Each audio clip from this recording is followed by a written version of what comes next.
ओम शांति। मैं doctor Santosh Kumar Upadhyay, neuro physiotherapist from extra care physiotherapy centre Lucknow. दोस्तों, आज इस वीडियो में हम लोग बात करेंगे स्प्रिंजल शोल्डर डिफॉर्मिटी के विषय में, जिसमें कि हमारा शोल्डर गर्दन के पास चला आता है। यदि मैं बोलूं तो एक तरफ का कंधा और गर्दन के बीच की दूरी कम और एक में नीचे रहता है। या कह सकते हैं कि शोल्डर हमारा ऊपर की तरफ आ जाता है। अनइवन सरफेस हमारे शोल्डर के होते हैं। तो इसको हम लोग, जो बच्चों में कॉन्जेनाइटल होता है दोस्तों, इसको हम लोग स्प्रिंजल डिफॉर्मिटी बोलते हैं।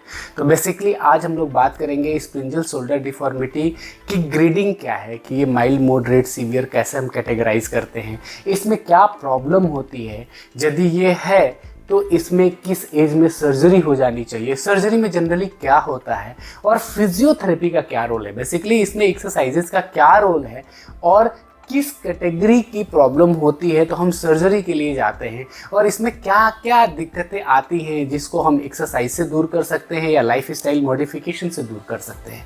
तो दोस्तों, सबसे पहले हम लोग बात करते हैं कि स्प्रिंजल शोल्डर डिफॉर्मिटी होती क्या है। तो स्प्रिंजल शोल्डर डिफॉर्मिटी की यदि मैं बात करूं दोस्तों, तो ये बहुत ही कॉमन प्रॉब्लम है जो कॉन्जेनिटल बच्चे जो होते हैं उनके शोल्डर में देखने को मिलती है।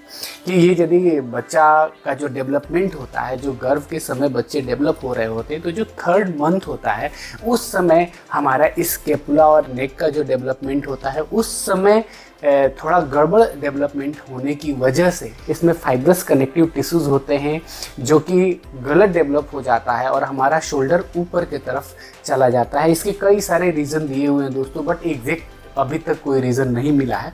अब बात करते हैं कि ये स्प्रिंजल शोल्डर डिफॉर्मिटी में क्या प्रॉब्लम होती है। तो दोस्तों, सबसे पहले जब बच्चे पैदा होते हैं तो ये मेल और फीमेल दोनों में कॉमनली देखा जाता है, और बहुत ही कम 10% केसेस में ऐसा भी होता है कि एक ही शोल्डर अप ना हो, दोनों शोल्डर अप हो। लेकिन ये बाइलेटरल कम देखने को मिलता है, वन साइड वाला ज़्यादा देखने को मिलता है। तो इसमें जब बच्चा पैदा होता है उस समय देख के ईजिली फाइंड आउट हो जाता है कि बच्चे का एक शोल्डर ऊपर है जो गर्दन से शोल्डर की दूरी कम है और दूसरी तरफ नॉर्मल है। लेकिन यदि दोस्तों ये माइल्ड और मॉडरेट प्रॉब्लम हो, तो बच्चे का गर्दन छोटी होती है, हाथ छोटा होता है, शोल्डर छोटा होता है, तो हो सकता है कि पता न चले। लेकिन जैसे जैसे बच्चा बड़ा होता है ये पता चलने लगता है और देख के इजीली फाइंड आउट हो जाता है। तो जब पेरेंट्स हम लोग के पास आते हैं तो हम उनको कैसे एग्जामिन करते हैं, तो बेसिकली एक तो ये देखते हैं कि ये शोल्डर ऊपर गया, दैट मीन्स कि स्केपुला हमारा जो है, पीछे की ये जो बोन आप देख रहे हैं, ये हमारा स्केपुलोथोरेसिक जॉइंट है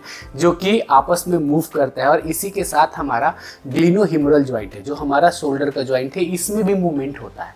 तो बेसिकली होता क्या है कि ये रॉन्ग डेवलपमेंट होने की वजह से हमारा स्केपुलोथोरेसिक जॉइंट और ग्लिनोहिमरल जॉइंट का मूवमेंट प्रॉपर नहीं हो पाता है। और जो सबसे बड़ी प्रॉब्लम होती है दोस्तों, वो होती है कि बच्चे का हाथ जो है 90 डिग्री से 120 डिग्री के ऊपर नहीं जाता है, सामने से भी और साइड से भी। और जो मॉडरेट सीवियर प्रॉब्लम होती है उसमें गर्दन को घुमाने में भी बच्चे को दिक्कत होती है, क्योंकि ये यहाँ से कनेक्टेड है तो नेक का भी मूवमेंट रिस्ट्रिक्ट होने लगता है। तो ये हमारा मेन प्रॉब्लम है।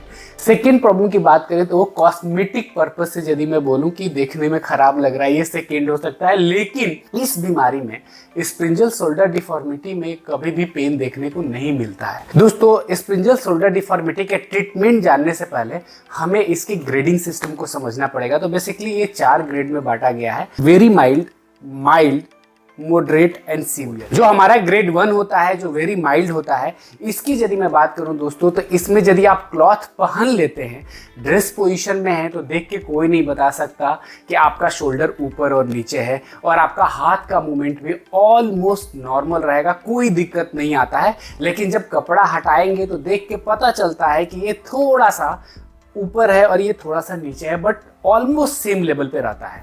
ग्रेड 2 जो होता है, जिसको हम लोग माइल्ड बोलते हैं, माइल्ड में दोस्तों कपड़ा पहनने पे बहुत कम पता चलता है, लेकिन पता चलता है और मूवमेंट इसमें ऑलमोस्ट नॉर्मल रहता है, कोई दिक्कत नहीं आती है शोल्डर का मूवमेंट में।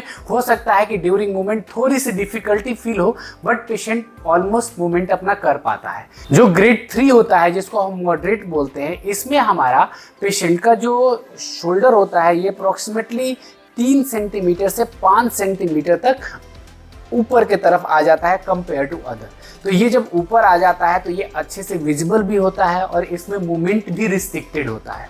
और जो सीवियर ग्रेड होता है, ग्रेड 4 होता है दोस्तों, उसमें ये ऊपर के तरफ आकर के और ऑलमोस्ट हमारा जो ऑक्सीपुट का एरिया है इसके आसपास आ जाता है और शोल्डर के मूवमेंट में काफ़ी दिक्कतें आने लगती है। तो अब बात करते हैं कि किन केसेस में सर्जरी की ज़रूरत है और किस में नहीं है। तो दोस्तों इसके लिए आपको अपने near by paediatric orthopaedic surgeon से मिल के बच्चे को एग्जामिन करके और एक बार मिलना चाहिए, पता करना चाहिए कि इसमें सर्जरी का क्या स्कोप है। लेकिन जो एक जनरल रूल है दोस्तों वो ये है कि ग्रेड 1 और ग्रेड 2 की जब मैं बात करूँ माइल्ड और वेरी माइल्ड में कोई भी सर्जरी के लिए नहीं जाता है, क्योंकि इसमें पूरा मूवमेंट रहता है। कॉस्मेटिक पर्पज से आप जाना चाहे तो जा सकते हैं, लेकिन इसमें कोई ज़रूरत नहीं होती है। दोस्तों मॉडरेट केसेस में भी सर्जरी के लिए आप जा सकते हैं, जिससे कि मूवमेंट लगभग सर्जरी के बाद 40 से 50 डिग्री और बहुत लोगों में तो बहुत ही अच्छे रिजल्ट्स आ सकते हैं। वो आपको पेडियाट्रिक ऑर्थोपेडिक सर्जन ही अलग अलग कंडीशन को पूरा इवेलुएट करके बताते हैं कि कितना मूवमेंट हम गेन कर सकते हैं, कितना नॉर्मल कर सकते हैं और कौन सा अप्रोच अपनाना है।